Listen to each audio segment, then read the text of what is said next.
Guys, ayan, magluluto tayo ng tinausiang, anong klaseng isda yan? Tangigi. Tangigi. Tinausiang tangigi, ayan. At may soup kaming ginawa. Ayan po yung dating sabaw ng beef namin na ginawang calderita. Ngayon, ano na siya, nagiging sinigang. Pero wala siyang laman, only gulay at saka yung sabaw. Ayan guys. Lalagyan natin yung aking face. Ayan siya. Ngayon magigisa na ako dito sa aking gagawing tinausian. Tangigi sosyal. Ako doon. Masyado, no? Wala kasi dito ang face. Ang face. Kaya kaya nating bumili. Pero pag sa Philippines, wari, dahil jud ko nabigay ng tangigi. Okay. Very expensive. Pero galonggong nga, how much na the kilo of the galonggong, my God. Ayan, magano na tayo. Papainit tayo ng ating kawali. Gagamit tayo ng panibagong mantika. Ayan siya. Marami pa kaming mantika. Ito na muna. Kasi kunti lang naman ang need natin. Lutuin lang natin yung mga ricado. Ang ating mga ricado ay, ayan, kamatis na pinagsama-sama ng sibuyas. Ganun kami kabait, ganun kami kagaling, di ba? Tapos, nandito naman din yung iba. Ayan. Ayan yung bawang, may kaunting ginger at saka may siling green. Ilagay natin yung mantika na kanina pinagtutuhan. Ganun siya, malipad na. Lagyan natin yung mantika para maluto yung ating mga ingredients. Ang ganda ng assistant ko, girl. Girl, ito na yan. Unahin muna natin sa pagkita ang ginger para mabango. Palagasin natin yung aroma. Yung aroma daw ko. Sushi. Ayan yung ating ginger. Tapos ito, bawang. Palagasin natin ang amoy ng bawang kasi ito yung masarap dito.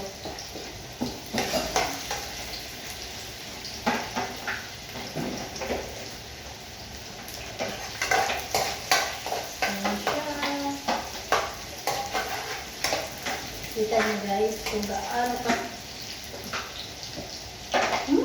kasing bango ko.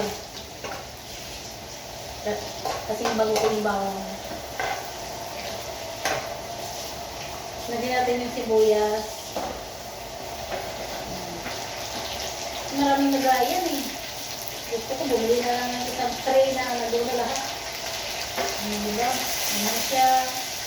Ayan, kalbo-kalbo na natin dyan. Ayan siya.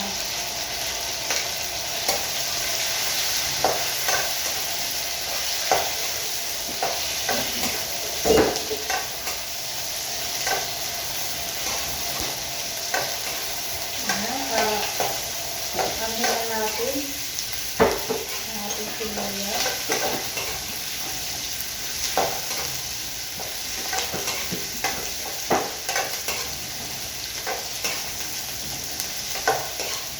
Diba? Golden brown ang ating bawang. Napakaganda ng texture ng bawang ba?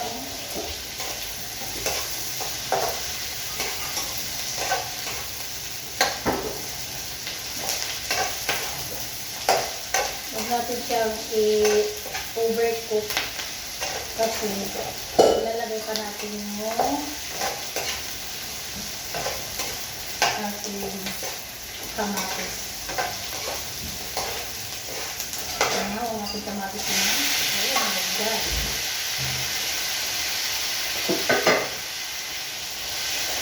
Ito natin yung kamatis.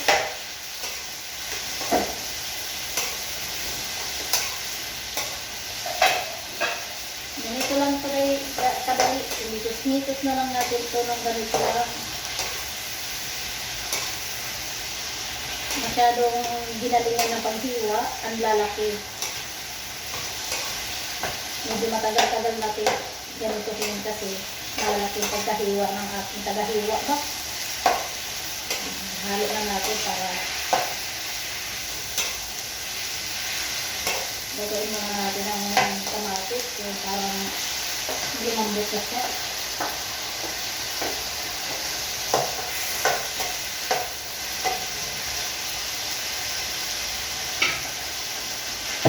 Ito yung ating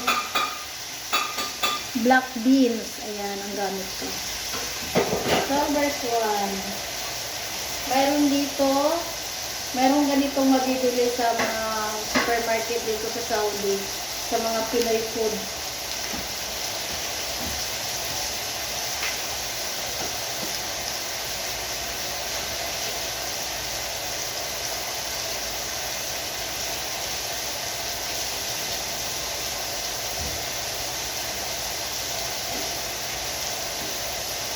Tama ka na tayo sa YouTube dito ba?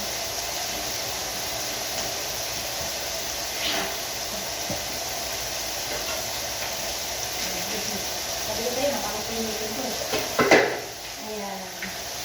Nabili namin ito sa Bata. Bukas na siya. Hindi na bukas ng gunting. Nabukas ng meeting ko. Palambutin muna natin ang ating kamatis.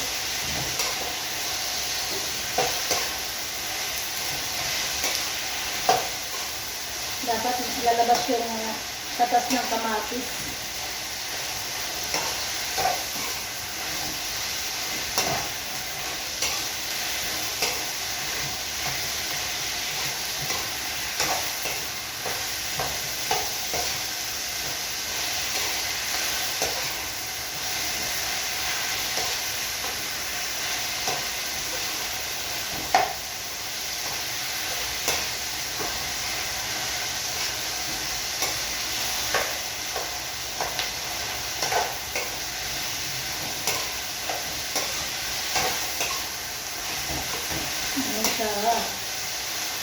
Pinagpiratin natin para magkulay orange ang ating kailangan malutong-luto ang kamatis.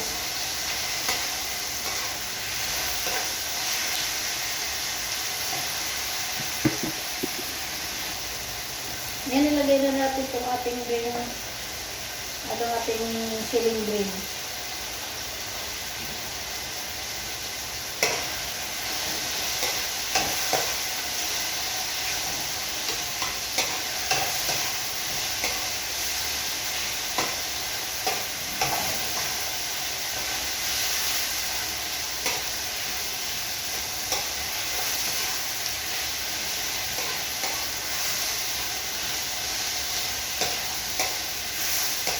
Yan, yan na siya, oh.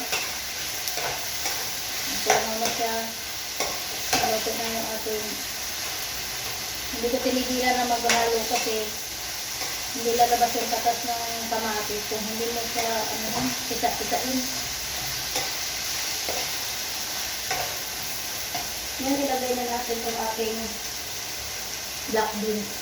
Yan, ulit na natin. Ulit lang naman ang pouch.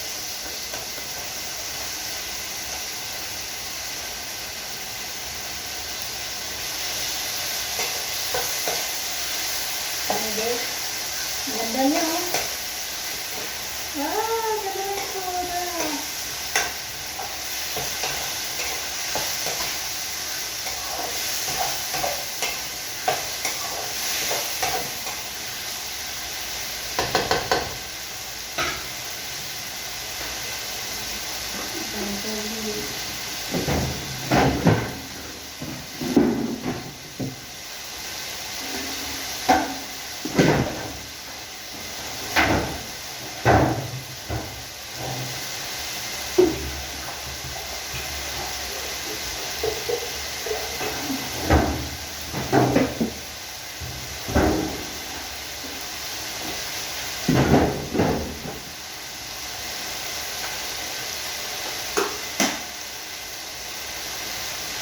Ang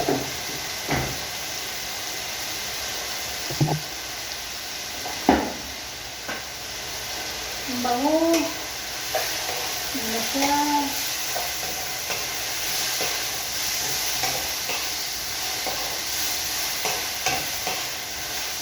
Wow guys, ang bango wala. Yan, lagyan natin ng kunting tubig.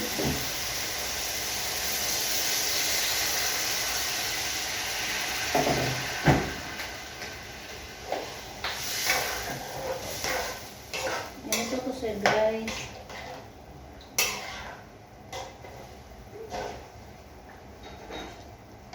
Saka natin ngayon siya timplahan ng naglagay ako na itong paprika.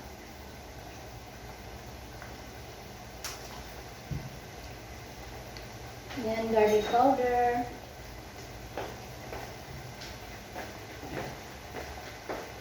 Yan, black pepper.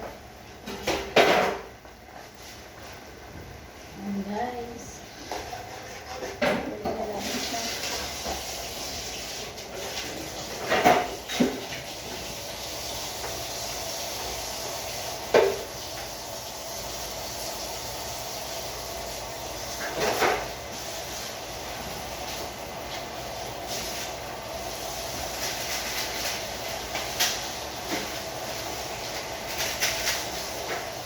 At ang pinakalas, ayan, magic sarap.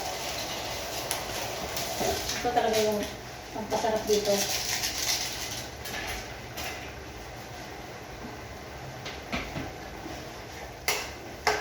Ayan, kakakuloy natin ang pakuloy.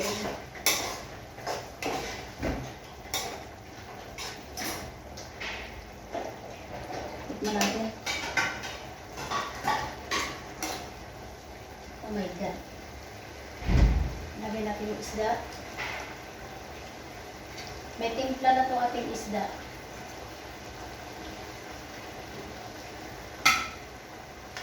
Yes.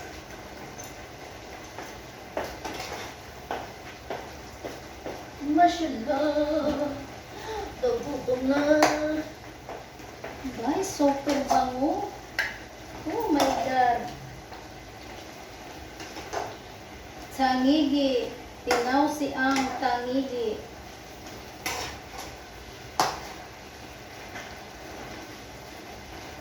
Gawin na natin para mag-absorb sa isda yung ating tausik. Ano guys, ang bango. Well, sa totoo lang, napakabango niya. Ang bango niya. Ewan ko lang kung kumakain tayo ng ganitong ulam. Pero kasi, Bisaya ako kaya marunong ako magluto ng ganito.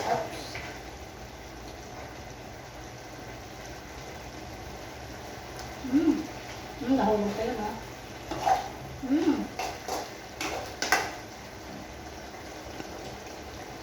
Nasandog na ako chicken.